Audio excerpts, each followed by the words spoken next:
TKFM Firth, 93.7 The Ticket. Unearth the secret to long-lasting tires at Tread's Central Tire Pros, a league apart in commitment, service, and expertise. This isn't just about rubber meeting the road, but trust, safety, and surety converging in perfect harmony. This is where expectations are exceeded every time. Make your appointment today at Tread's Central Tire Pros, just south of Cortland on Highway 77, or visit our website to explore our services. Remember, when it comes to tires, choose Tread's Central Tire Pros because we tread differently. Hi everyone, Kendall Warnock, A1 Automotive in downtown Lincoln. Spring is here, summer is fast approaching. With weddings, vacations, and weekend getaways on your mind, do not let car issues prevent you from getting where you need to be. Car problems shouldn't be something that you put up with. Let us get you back on the road in comfort and safety. We diagnose all makes and models from Porsches to Hondas, Toyotas, and Chevrolets. We fix a variety of issues with all of them with our talented techs and our experienced staff. A1 Automotive at 11th and L, downtown Lincoln, always honest answers. Empower a child today with the Teammates Mentoring Program. Hope is only a conversation away when you choose to share your talent, time, and heart with the child. Together, you can build a relationship based on strengths and chart a brighter future, 1 week at a time. Find out how you can be a mentor by visiting LincolnTeammates.org. Become what you needed as a kid by joining the Teammates Mentoring Program today. Rain, snow, or shine, John Henry's is here to keep your home's plumbing systems working properly no matter what kind of weather Nebraska throws at us. From unclogging toilets and drains to installing new water heaters and water treatment systems, John Henry's is your plumbing expert in the Lincoln and Omaha communities. Visit us at calljh.com or call John Henry's. 435-5555. John Henry's Plumbing, Heating and Air, and Electrical. If you want to make new floor shopping easier, come to O Street Carpet. Hi, I'm Steve Carper. Our flooring professionals can help you choose the best flooring for you, your family, and your budget. We eliminate the confusion. Even better, you'll be enjoying your new flooring much sooner. No 6 or 8 week waits. We'll install right away and save you money on installation. Floor shopping made easy every day at O Street Carpet. O Street Carpet. 1732 O Street, family owned and operated, always the best value. At Parkview Animal Hospital in Lincoln, it's not just their professional care that sets them apart, but their warm staff and state-of-the-art facilities. Whether it's for a routine checkup or a comprehensive medical procedure, at Parkview, your pet isn't just another number, but a valued member of their caring family. Visit them at pahlincoln.com today and in person just south of 14th and Pine Lake Road. Parkview Animal Hospital, your pet, their passion for happier, healthier, furry friends. Authentic Mexican food is not always easy to find, but you can find it in Lincoln at Tacos Los Hermanos. Their birria tacos are worth the drive from anywhere in town, but their chicken, chorizo, al pastor, and asada tacos are also worth the trip. You can also try any of those meats in a burrito or quesadilla. You won't find a better toppings bar in the area or better dessert options. If you can't get there, don't worry, they do deliver as well. Stop by Tacos Los Hermanos for lunch or dinner today at 70th and Havelock Streets in Lincoln. Your new Total Wine in Lincoln has the largest selection of wines, spirits, and beers, plus totally low prices and friendly service from our helpful guides. With over 8,000 wines, 4,500 spirits, and 2,500 beers, you're sure to find your favorites and something new. You can even order delivery, in-store, or curbside pickup. Find what you love what you find, only at Total Wine and More. Now open in Lincoln next to Gateway Mall. Drink responsibly, B21. Ticket listeners know a dream team when they see one. At Applied Connective, we've been in the game for 20 years and have developed a team of world-class leaders in all things IT. From cybersecurity and Microsoft products to physical security, audio-video, infrastructure, business phone systems, and anything in between. We'll help you leverage technology to become your most secure, efficient, and profitable. Head to our website to check out real reviews and testimonials and sign up for a free tech consultation. We can show you where you might be vulnerable, inefficient, or overspending. It's a game changer, and it's totally free. Claim yours right now at appliedconnective.com. At Allo, we go beyond internet, bringing you faster speeds backed by an all-fiber network. We go beyond TV and phone service, delivering reliable, crystal clear connections. We go beyond customer service with local teammates and no robots for a hassle-free experience. We go beyond value, offering transparent prices with no contracts, hidden fees, or data caps. We even go beyond our office doors by working, hiring, volunteering, and living in the communities we serve. Go beyond fiber. Sign up today at allofiber.com. Yesterday, your water heater worked just fine. Today, surprise! When you're out of hot water, just call the plumbers at Bryant. In most cases, you can get same-day water heater replacement. What you won't get is a costly surprise with the bill. At Bryant, the price you're quoted is the price you'll pay. No last-minute extras for piping or ventilation alterations. Need a new water heater? Just call Bryant, 467-1111. Bryant Air Conditioning, Heating, Electrical, and Plumbing. We do whatever it takes. Welcome in to the Corner 3, taking you around the arc of college basketball. From the NAAC to the Pac-12, the WCC to the SWAC. We cover it all now on 93.7 The Ticket. Here is your host, Austin Oerman.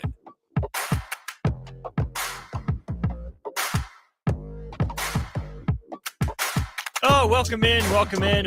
It is a beautiful night here in the 402, which means it is basketball talk and weather or something like that. Thanks for joining the show. Appreciate it. Let me get my camera pulled down a little bit here for us as we get going. Should be a fantastic night here during the Corner 3. If you're listening to this live, you can be a part of the show. As always, 402-464-5685. You can also drop me a line on Twitter. I am at Austin_Oerman. Would love to hear from you, get your thoughts on anything we're talking about here tonight. The topic at hand for us is the ACC is moving back to an 18-game conference schedule. The ACC had been playing 20 games in conference play for a while.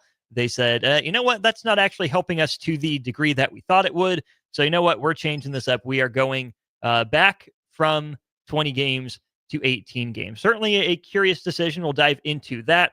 And, of course, got to bring it back home, right? What would that look like in the Big Ten? Some of you might say, well, Austin, we know what it looks like in the Big Ten because the Big Ten women already play only 18 conference games.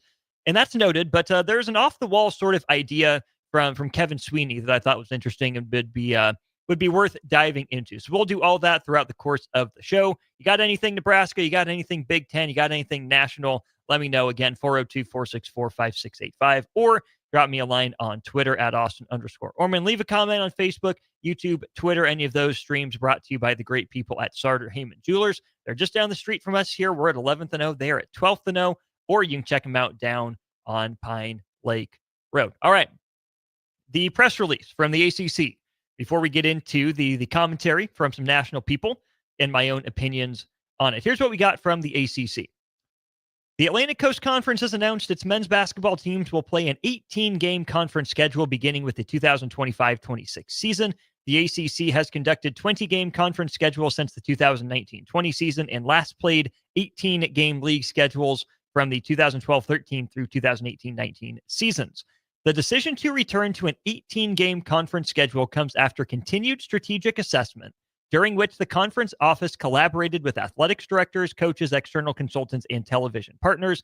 This included working with multiple experts to conduct statistical analysis to examine the conference's basketball product, metrics, and scheduling. The ACC has taken a clear and intentional approach to enhancing men's basketball, applying a comprehensive 360-degree focus to the sport, yada, yada, yada. Jim Phillips says, as a league, we have been transparent about the importance of ACC men's basketball and specifically our commitment to ensuring it is best positioned for the future. Moving to an 18-game conference schedule is a direct result of our ongoing strategic review and analysis and provides our schools a better balance of non-conference and conference games while also allowing them more autonomy in the scheduling process. All right. There is the corporate speak from Commissioner Jim Phillips and from the ACC office. Let's just go by conference here. See if we can break this down as best as we can. I'm trying to find my Evan Miyakawa numbers here. Either way, the ACC's fallen off. It's fallen off. Now, it's gotten some teams to the second weekend and beyond, right? You think about Miami a few years ago. Think about Duke and Carolina in the last handful of years. Think about the run that North Carolina State had now a couple seasons ago. Right, Clemson making some basketball history for that institution. You know, so the ACC has been fine when it comes to the postseason in terms of how deep its teams are making it, except that it's typically one, maybe two teams making it, to the second weekend. And there's certainly not the whole bevy of teams making it in, right? The ACC has been a 3 or 4 bid league for a few years now, which is rather unbecoming for a conference that would tell you it basically invented basketball and that it was a basketball first conference for a long time, right? You got two blue bloods in that conference with Duke and Carolina. You can certainly point to NC State having some historical success. You look at Wake Forest popping up here and there. Virginia has had some runs. Virginia Tech has been spicy. Pitt, not an ACC member until relatively recently. Same with Syracuse. Certainly there's some basketball history and tradition in those schools. Louisville, you got added. That's a basketball school through and through. Probably forgetting one, and I don't mean offense unless it's a team I hate, in which case I mean all the offense. But the ACC should not be a 4-bid conference. That's weak sauce. That's unbecoming. That's not good enough. So one of the reasons that the ACC is backing off of playing 20 conference games and is going to 18 is to give its upper echelon teams the ability to schedule more aggressively in the non-conference. We've seen Duke, start to lead the charge in that. They've been doing that for a while, right? Duke has been playing, a Gonzaga and a Kansas game, at a neutral site. Duke has done a home and home with Arkansas, with Arizona as well. Duke plays in the Champions Classic. They stopped going to some of those multi-team events, right? Last time Duke was in one, I believe, was the Zion Williamson year when Duke went out to Maui and suffered its first loss as a program in that tournament and finishing as the runner-up behind a really darn good Gonzaga team out there. I think Duke beat San Diego State and Auburn in the first 2 rounds. But since then, Duke hasn't been back to one of those. They've taken it upon themselves to schedule some more of these one-off conference games or non-conference games. And it's worked pretty well for them. And this is where we'll start diving into the commentary and the numbers from some other people nationally. So Matt Norlander, who was the first one that I saw to tweet this out, says ACC ADs have officially approved moving to an 18-game schedule in basketball for this year, right? This isn't 2 years down the road. This isn't 3 years down the road. This is effective for 2025 and 2026. The decision was made in part because the ACC sent only 4 of its 18 teams to the men's ACC tournament this year. Norlander goes on, the ACC has struggled in recent seasons, though it has sent some teams to the Final Four. Some upper echelon programs want to free up 2 more non-con games as opposed to having games 19 and 20 be potential intra-league quad 3 or 4 scenarios. Here's the other important piece of this. The league is abandoning the concept of having ACC teams all play each other at least once every season moving forward. Let's get into that part before we get into the non-conference and the quad 3, quad 4 argument. Here is how the ACC scheduling setup will work. You will play 14 teams in the conference of the 18-team conference. You will play them 7 at home and 7 away. You will have 1 permanent home and home partner. We'll go down the list of ones that make sense. The ones that make the most sense we'll lead with first, and we'll get into the ones that make the least sense later on. So, home and home, you'll play these teams twice a year. Duke and Carolina, no doy. Virginia Tech in Virginia, yeah, absolutely. Florida State, Miami, you betcha. Cal, Stanford, sure, why not? You get into some interesting ones, right? NC State, Wake Forest, yeah, I suppose that makes sense. Pitt, Syracuse, sure. Former Big East rivals and buddies. They're not so far apart. Yeah, I like Pitt, Syracuse. That's pretty fun. Boston College, Notre Dame. Yep, go have fun, you Catholic schools. Okay, cool. Celebrate your new pope together. You play each other twice a year. Yeah, makes sense. Clemson, Georgia Tech, I guess, fine. Pretty much who's left over because the last one is the funky one. There's always going to be a funky one in a conference like this. Louisville and SMU, right? Of the Eastern teams in the ACC, Louisville's one of the Western, Eastern-ish teams. It is probably the closest, most convenient to Dallas and SMU to play that one twice a year because you're not matching up, Louisville and Stanford when Cal's right there, for example. So for the most part, I think these ACC pairings make sense. Not a whole lot of bad blood or history between Clemson and Georgia Tech that I'm aware of. But other than that, okay, you get Duke, Carolina twice a year, Virginia Tech. That's good. We want some of that down home feel. We want those rivalries to be strong. I'm on board with that. That's the first home and home.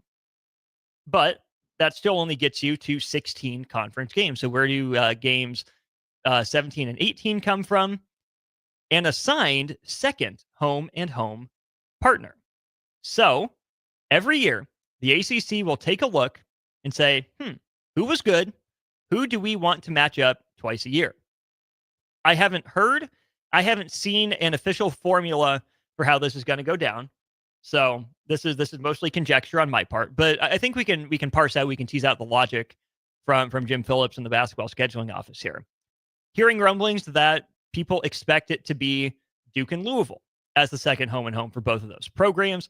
Duke went to Louisville this year. There was no return trip from the Cardinals, but that game makes some sense when you think about it through the lens of TV, right? Louisville, a surprising second place finisher in year one under Pat Kelsey last year. They were spunky and they were really injured, right? It was an incredible coaching job by Pat Kelsey. The guys that were healthy showed up night in, night out. Credit Louisville for that.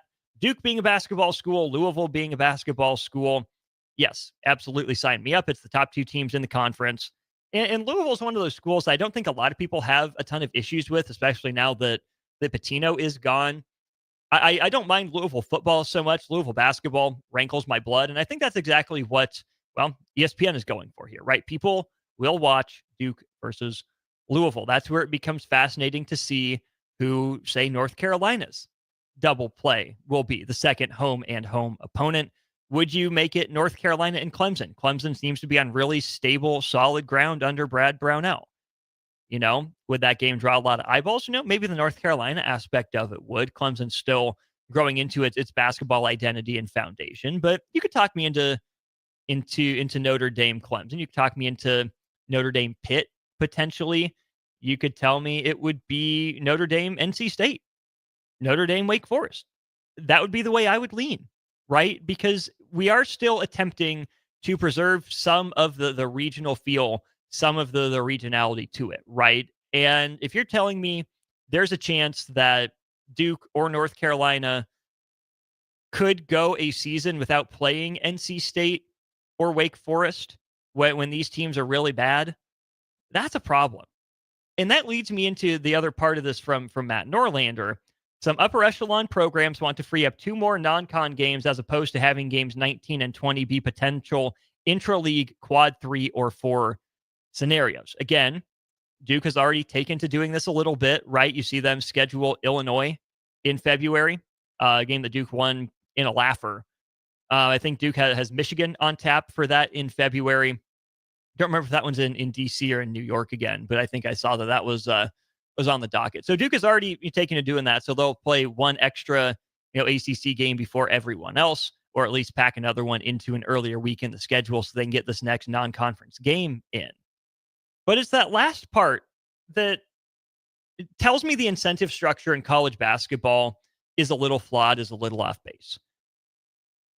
Some upper echelon programs want to free up 2 more non-con games as opposed to having games 19 and 20 be potential intra-league quad 3 or 4 scenarios. My first objection to this from the ACC is you are killing what regional rivalries you have left, right? Wake Forest and NC State, I'm thinking of specifically, right, with Duke.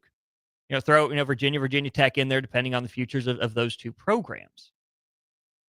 Why are we getting rid of so much of the regionality of conferences? Why are we doing it? Because of TV, because of the net, because of the quad system.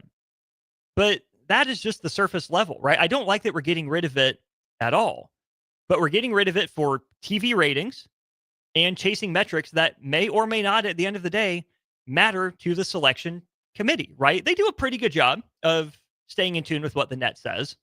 It's not perfect, right? It's not just the top 68 teams in the net that make it to the NCAA tournament. It's not the top 32, 34 net teams that make it after you factor in auto bids, right? I know it's not a strict, 1 through 68 makes it. I understand that. So you're going to have some outliers, right? You're going to have some lower ranked net teams that pass the eye test. You're going to have some teams that, might not pass the eye test, but have the metrics and, according to the committee, deserve inclusion. But we're also doing this for television ratings, right? You heard that in the ACC's release. Some of this was brought about and at the advisement of television partners. The main one, of course, being ESPN, that airs a lot of ACC games, that owns and operates the ACC network, and of course the CW has its handful of ACC games, which is still just a hilarious concept. And it just makes me sad that we've gotten to a point in college basketball where we're getting rid of the potential for double playing regional rivalries because they don't draw on TV. And you know why they don't draw on TV? Is because the ACC's product has gotten markedly worse. The ACC, when I was in high school, back in my day, for those who don't know, I graduated high school in 2016, right? That 2013, 14, 15, 16 era of ACC basketball, shoot, even 17, 18 when I was getting into college. Like, the ACC had a legitimate claim as the best conference in college basketball. It was deep. It was battle-tested. Its top teams often made runs in the NCAA tournament, had some national championships to show for it as well. You were really going back and forth between the ACC and the Big 12 at that point for conference supremacy. I would say the Big 12 is maintained while the ACC has taken a step back. Big 12 basketball is legit. Big 12 basketball is fun. I can flip on pretty much any Big 12 basketball game and be entertained. There's not a whole lot of slop there, like there is at times with the ACC. But that, to me, should inform what the ACC is doing more so than the approach it's taking. Right now, what the ACC is doing, in my view, is completely disincentivizing, or at least strongly disincentivizing, the bottom teams from getting better at the expense of the top dogs. This isn't a move that strengthens a conference from top to bottom. This creates a tiered caste system that is near impossible to break out of in the long term. Sure, year over year, maybe it happens in a 2 or 3 year cycle. And yes, I'm a Duke basketball fan. For the most part, this should end up benefiting Duke. This should end up benefiting North Carolina. This should end up benefiting Syracuse, Louisville, for example, right? This is a kick in the shorts to Boston College and Virginia Tech. This is a kick in the shorts to Cal and Stanford all the way out on the West Coast. Because, yes, the ACC, on the one hand, does need to improve its top-line seeding. That never hurts a league, and that's where most of those eyeballs are, right? If you invest in your top programs, the further they go, the more units they get for your conference. That's what they earn. But I don't think the ACC has a problem with being, too top-heavy. They're too bottom-light. There's no junk in the trunk, for lack of a better phrase. The bottom of the ACC has been tragically bad. It's been horrible. It's been horrendous. And these coaches of teams that are at the top of the league don't want to play these teams at the bottom of the league, maybe understandably so, because you have to avoid, a quad 3 or 4 loss that could knock you down in seeding and hurt you when it comes to the NCAA tournament, which at the end of the day, absolutely is what matters first and foremost. But the solution is get the bottom teams in your conference better so those aren't quad 3 and 4 games. Sure, there's probably going to be a team like that every year. Maybe 2 in a bad year. But there should not be a power conference with more than 2 teams that fall into quad 3 or below. That is wretched. That is embarrassing. That's horrible if that's the case. And that's where the ACC has been. But it's also part of the fun of college basketball. What these top teams are doing are number one, lowering their risk, especially in the ACC, right? They get rid of a couple of these quad 3 or 4 games. They are lowering their risk and arguably increasing their reward, right? Because you're playing more games, front of more eyeballs, you get metrics darlings, metrics help, whatever you say.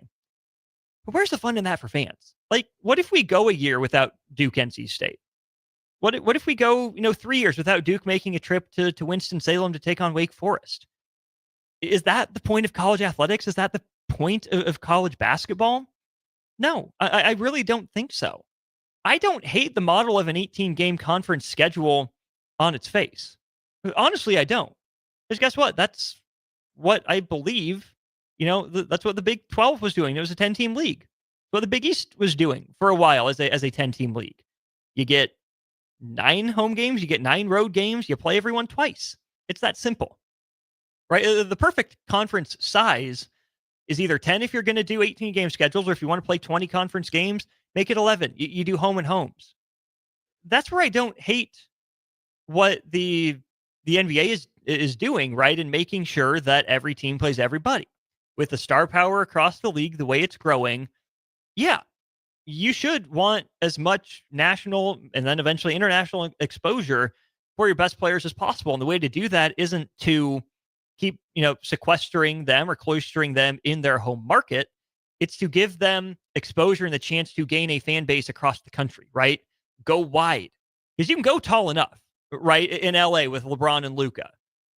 But the more you can go wide, the better it is for growth long term, right? Because eventually you reach a point of saturation in the home market where you're a high enough market share that you're only making gains on the margins, as opposed to, are there untapped markets for us to get to?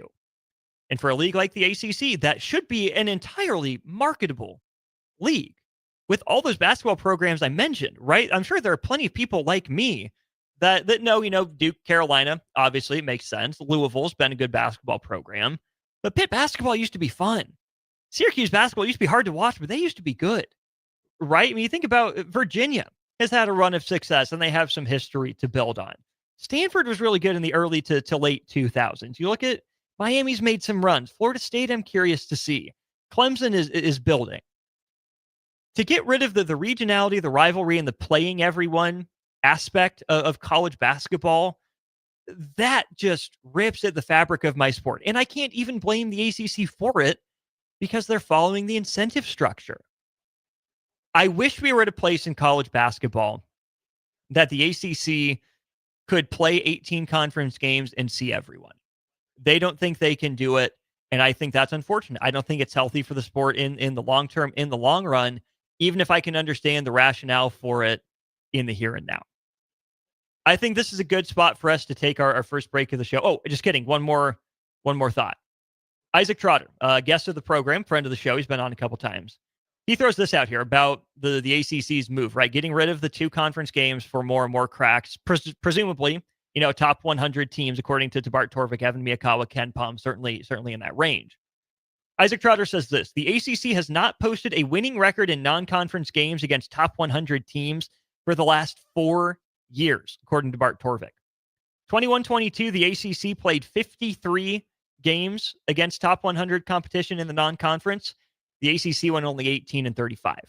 2022-23, they played 55 games, 22-33, and even 60 games against top 100 competition in 23-24 with a 23-37 mark. And then it hit a nadir this year, 82 games against top 100 competition, only 22 wins against 60 losses against top 100 competition. And top 100 isn't even just NCAA tournament teams, right? And sure, some of these numbers are probably dragged down by the teams at the bottom of the conference, losing their non-conference games. But to me, the message that the ACC is sending to these bottom feeder teams isn't get better. It's, you're bad. We don't value you as much. You won't get the same opportunity, the same exposure. You won't have the same chance for ticket sales because we won't send our top programs there that draw better for you. Doesn't happen. When the ACC's message, I'm sure part of it is, but it's not the message being sent publicly. It needs to be get better, improve. Jeff Capel, take the next step.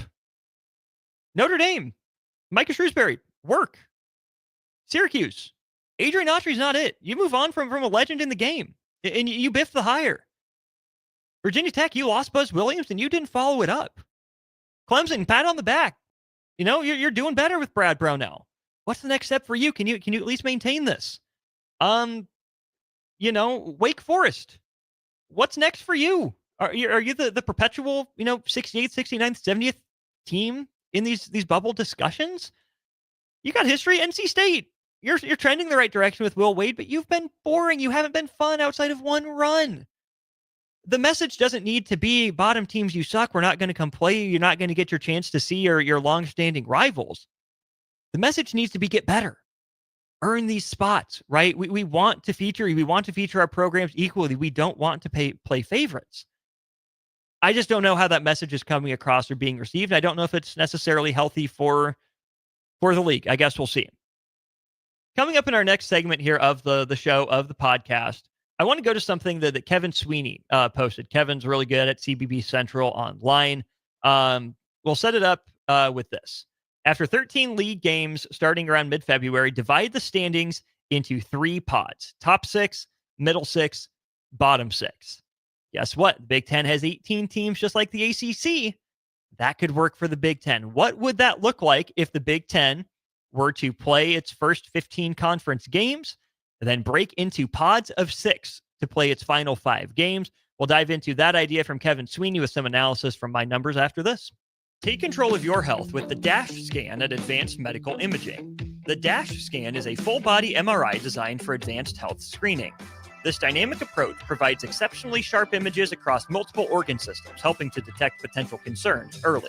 With minimal radiation and no invasive procedures, the DASH scan offers a safe, comprehensive look at your health. Plus, results are delivered faster than ever, giving both patients and physicians confidence in screening and diagnosis. Your health is too important to wait. Schedule your DASH scan today at Advanced Medical Imaging. Visit amimaging.com or call 402-484-6677 to learn more. Select Plumbing and Utility has been serving Lincoln and the surrounding area for 14 years, and they're not slowing down. Select Plumbing and Utility handles all your plumbing needs, from faucets and water heaters to full renovations, and they can even help with your heating and cooling needs. They're also Lincoln's underground experts, repairing and replacing broken underground water and sewer lines since day one. Contact Select Plumbing and Utility today at 402-560-6197, assuring excellence in every situation, opportunity, and challenge. That's 402-560-6197. You grew up on cereal for breakfast and you graduated into drinking coffee at some point as an adult. Now there's a place in Lincoln where you can stay caffeinated but eat like you used to.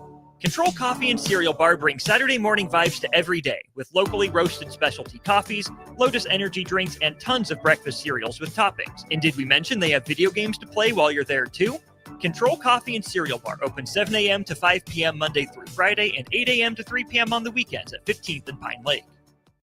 Midwest Bank is now hiring in Lincoln. They have multiple banking positions open and are looking for dynamic individuals passionate about helping others and building relationships. With a family-friendly culture, competitive benefits, and unique perks, Midwest Bank is a great place to start a new career. Apply today at midwest.bank. Midwest Bank is an equal opportunity employer, member FDIC.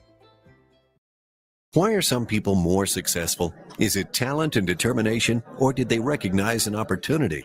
Discover a career that lets you help families reach their financial goals as you build lasting professional relationships. One with unlimited income potential. From Modern Woodman, a leading fraternal financial services provider. I'm Modern Woodman Regional Director Sean Erickson. Call me at 402-483-6515 to learn about career opportunities. Modern Woodman of America. Touching lives, securing futures.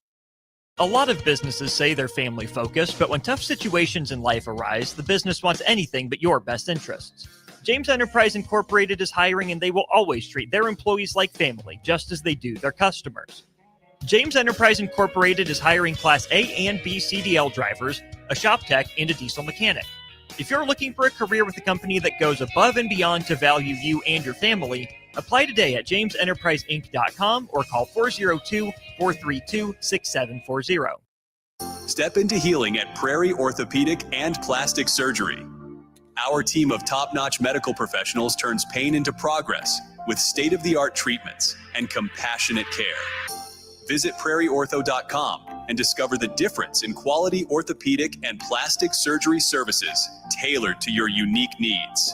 Your health matters, and Prairie Orthopedic and Plastic Surgery is dedicated to helping you thrive. Reach your full potential. Embrace a better tomorrow with Prairie Orthopedic and Plastic Surgery. Your home is your empire. Protect it with Empire Fence.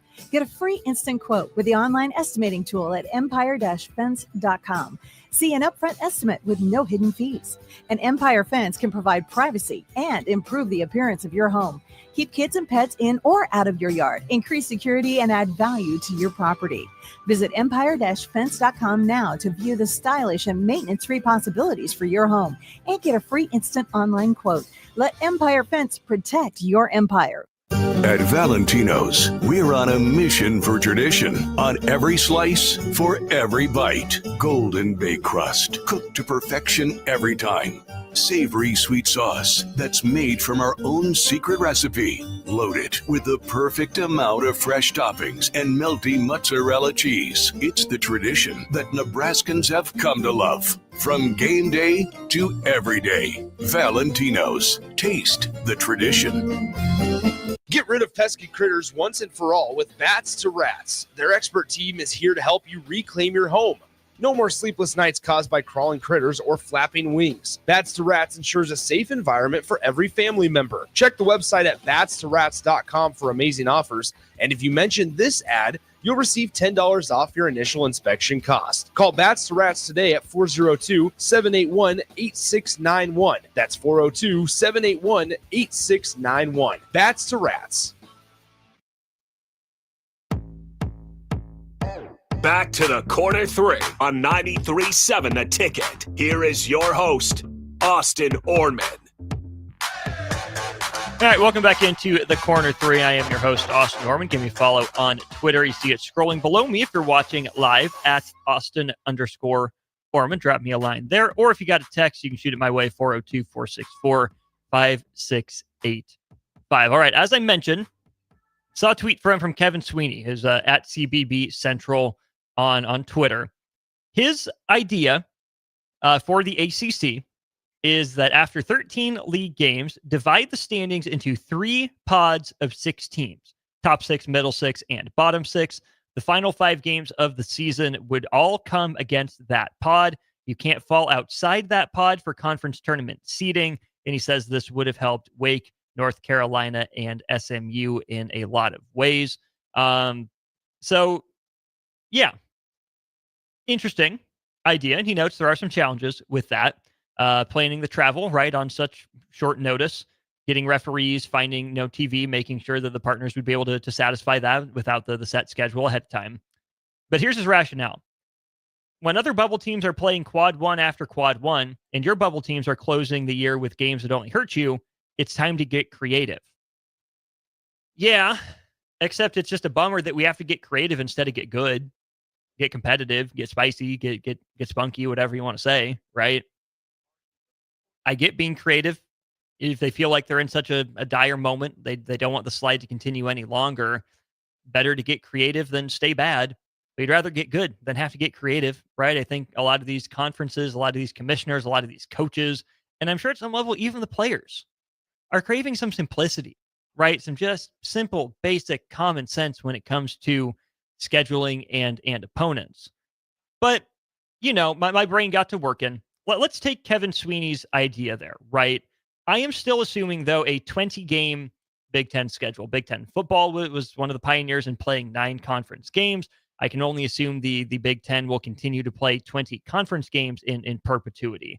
But before we get to that, let's wrap up if the Big Ten was going to the ACC scheduling model. Here's what I've got drawn up for some Big Ten head-to-head matchups, right? The home and homes that would happen every year. Nebraska, Iowa. I think that makes almost too much sense for that one to happen. Minnesota, Wisconsin, same sort of thing. Your West Coast teams, Oregon and Washington, USC, UCLA, that makes a lot of sense. Michigan State and Michigan is a better basketball rivalry than Michigan, Ohio State. So, yes, I know how much those two schools, Michigan and Ohio State, loathe each other, but you got to play Michigan State twice a year. It's inexcusable to not play those two teams twice a year. So for Ohio State, there's a couple directions I could have gone. We'll get to that in a second here. Indiana, Purdue, yeah, no duh. I think that makes perfect sense. Northwestern, Illinois, yeah. Which leaves us with 4 teams. Ohio State, Penn State, Maryland, and Rutgers. Now, I think there are really 2 ways you can go on this one. The first way is that you put Ohio State and Penn State together, right? Two of your bigger brands in the conference, two of your bigger followings. That would make some sense, right? More traditional Big Ten members, and you stick the East Coast transplants in Rutgers and Maryland together. So, yep, you guys joined late. We're just going to pair you two off because that's just what we've always done. So Maryland and Rutgers have fun playing each other twice a year. Problem with that is that Ohio State actually has a little basketball history. The other problem is that both Ohio State and Penn State have the deadest arenas in the Big Ten. And I don't think you want players experiencing two relatively dead arenas relative to the rest of the league. I don't think that's as good for TV or for fan experience. So with that in mind, I'm sticking Penn State and Rutgers together because I do think there's enough basketball history, tradition, success, and spice in Ohio State and Maryland to make that the annual series. Is it as easy of travel? No, it's not. Ohio State to Penn State, it's closer, right? Rutgers to Maryland, I'm not sure the distance between Piscataway and Happy Valley versus College Park. But I do think it'd be a better basketball product if you paired up Ohio State and Maryland and then Penn State and Rutgers, as opposed to Ohio State and Penn State and then sticking the Far East coastal teams together. So that's just kind of my thought on the head-to-heads. But as we move on to Kevin Sweeney's idea of pods, after what he would say would be the first 13 conference games in the ACC, but that I would think would be the first 15 conference games in the Big Ten. I went back to game 15, or after game 15 for all these teams in the Big Ten, and determined what the standings were to the best of my ability, right? There was a mess of 7 and 13 teams that we'll get to here in just a minute. That were in different spots. But at the end of the year, your standings looked like this without the pod system. Michigan State won the league by 3 games over Maryland and Michigan, who are both 14-6. A 3-way tie for 4th place at 13-7 between Wisconsin, UCLA, and Purdue. You had Oregon and Illinois both go 12-8 in the Big Ten. Indiana dead even at 10-10. Ohio State 9-11. Rutgers 8-12. Minnesota, Northwestern, USC, Iowa, and Nebraska all went 7-13. They were all 1 game clear of Penn State, who went 6-14, and then Washington, who went just 4-16. But those are the end of year standings. That's how it looked playing the conference schedule that we all know, that some of us love, and that most of us probably have our differences with.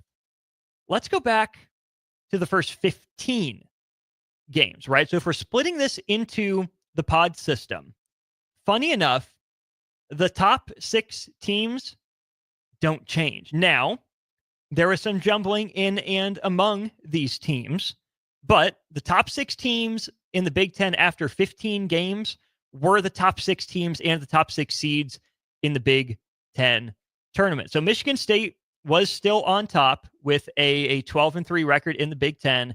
They were tied with Michigan.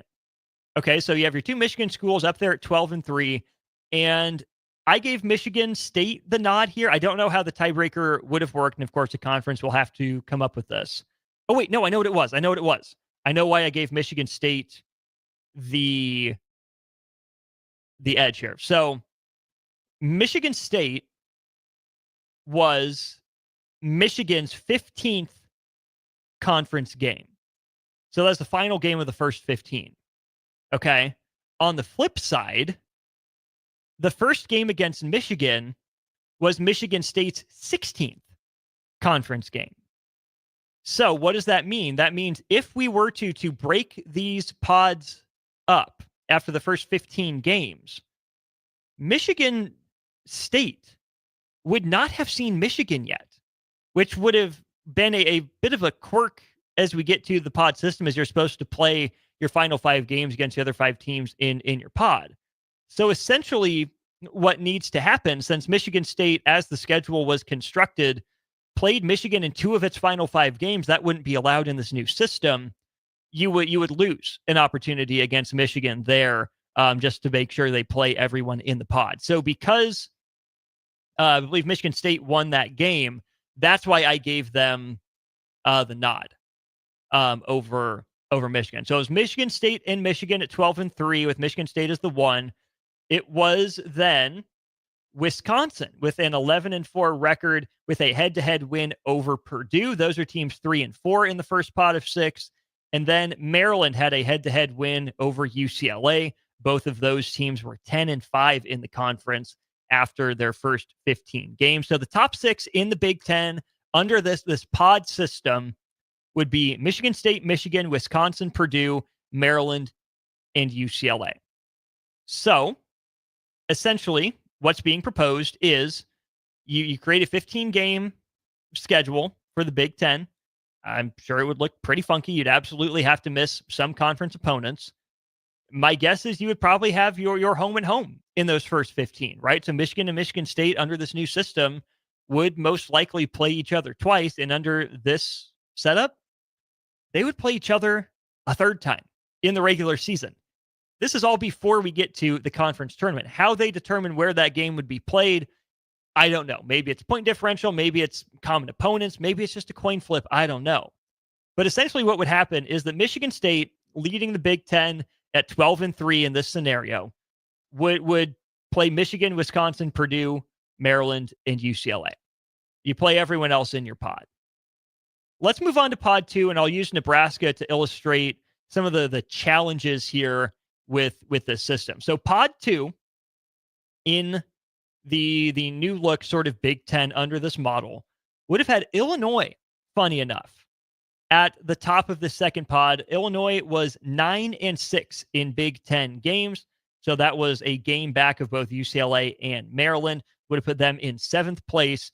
Nebraska and Oregon were both 7 and 8 when you look at their first handful of Big Ten tournament games, as was Ohio State. So here's the breakdown. Nebraska actually jumps to the top of the 7 and 8 teams by virtue of a head-to-head win over Oregon, and Oregon ended up having a head-to-head win over Ohio State. So your top 3 teams in pod 2, Illinois, Nebraska, Oregon, Ohio State. Then you throw in Indiana with a 6-9 record and Minnesota. So what that means from a Nebraska standpoint, if this pod system were in place, what we have to do is we have to just delete the last 5 games of Nebraska's regular season, which, here's the thing, Husker fans, Husker players, Husker coaches want to do anyways, given that Nebraska went 0-5 in these games. But what's notable about deleting these last 5 games from the Nebraska perspective is that Nebraska would not have played Michigan, a game they lost by 3. They would not have gone to Penn State in the game Nebraska just did not show up in the first half. And then they would not have played Iowa on senior night at Pinnacle Bank Arena in a game that Iowa really ran away with in the second half. So you're down those 3 games. Now that hurts Nebraska to a pretty substantial degree, because imagine what a win over Michigan would have done for Nebraska's season. But in this hypothetical, Nebraska misses Maryland because Maryland's in pod 1. They can only play pod 1 teams, and Nebraska can only play pod 2 teams. Based on tiebreakers, based on record at the time, Iowa and Penn State would have fallen into pod 3. So Nebraska wouldn't have seen the Hawkeyes for a second time and wouldn't have gotten their trip to Penn State. What it means is that in Nebraska's last 5 games, they did play Ohio State and they did play Minnesota. So we know that Nebraska lost both of those games. At Ohio State, should have won that one. Minnesota, maybe the most inexcusable loss of the season, in a season with too many of the inexcusable losses. But Nebraska would have gained 3 games against teams that were in similar-ish position to it, right? Especially at the time. Nebraska would have gone from playing Michigan, Iowa, Penn State to playing Illinois, Oregon, and Indiana. Here's the significance of that. Nebraska had already played and beat all 3 of those teams. Nebraska beat Indiana at home. Nebraska beat Illinois at home in overtime. And Nebraska went to Oregon and I think led from the jump.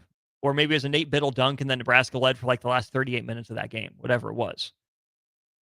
Instead of playing a Michigan team that Nebraska hadn't seen with a number by its name at home, instead of going to Penn State, a dead arena and a bad athletic matchup for Nebraska, and instead of having an opportunity to get revenge against Iowa on senior night in Lincoln, Nebraska would have played eventual tournament-bound Illinois, eventual tournament-bound Oregon, and Indiana, who ended up missing the cut and declining the invitation to the NIT and the college basketball crown.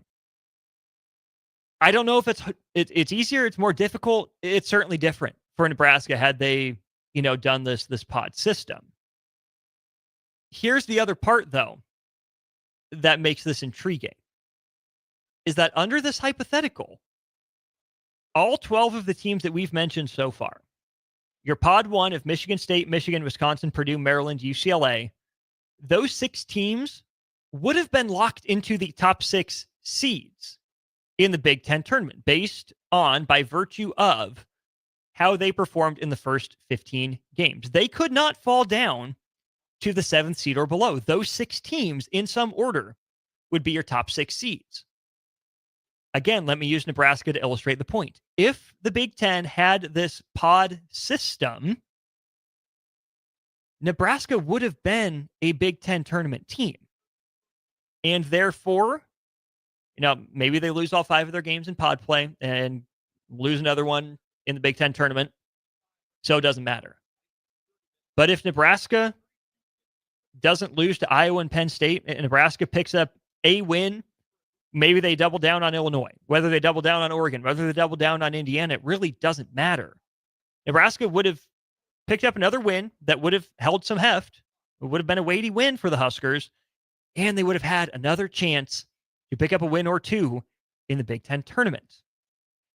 Which means the bottom 6 teams through the first 15 games, you had USC, Iowa, Rutgers at 13, 14, 15. Those would have been your last 3 qualifiers after 15 games.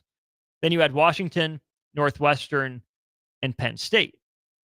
Those 6 teams in the bottom pod would have been fighting for the final 3 spots in the Big Ten tournament, which on the one hand is pretty good drama. Absolutely, right? That's TV in its own right. But you miss the drama of a team like Nebraska that was in really beautiful position. Given the roster, given everything that Nebraska had gone through at the 6-game losing streak, to be 7-8 through 15 games in Big Ten conference play, you got a decent chance to get to 500 in the league and finish where Indiana did when it's all said and done. Obviously, it wasn't good for Nebraska, but I do think it's good for the health of the league to be able to have a team climb up like USC did, like Iowa did, like Rutgers did, like Northwestern did. Those teams climbed up. Who fell down was Nebraska, right? And it sucked. It was the gut punch, right? We all watched it crumble. It wasn't fun by any means. But I do think long term, it's better for the league to have these high risk, low reward games at times. You should win them if you're the better team. But the beauty of college sports and sports in general is the upset.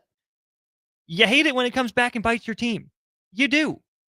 But would you rather live in a world with that many safeguards where you don't have that risk? Isn't that half the fun, unfortunately? Isn't it?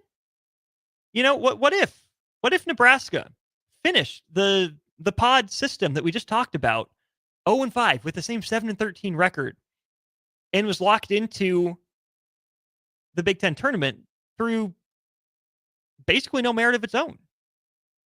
Sure, you want to credit teams for getting off to a hot start, but should that lock them into the Big Ten tournament? No, it should give them cushion. You got to earn it, right? And to me, a big part of earning it in college sports is playing your schedule. It is come one, come all. It is putting yourself out there, man in the arena, right? You risk something, you can gain something, or you can lose something. It is the nature of athletics. It's the nature of doing anything, right? You put yourself out there, you can win, you can lose. You can prosper, or you can go bankrupt, right?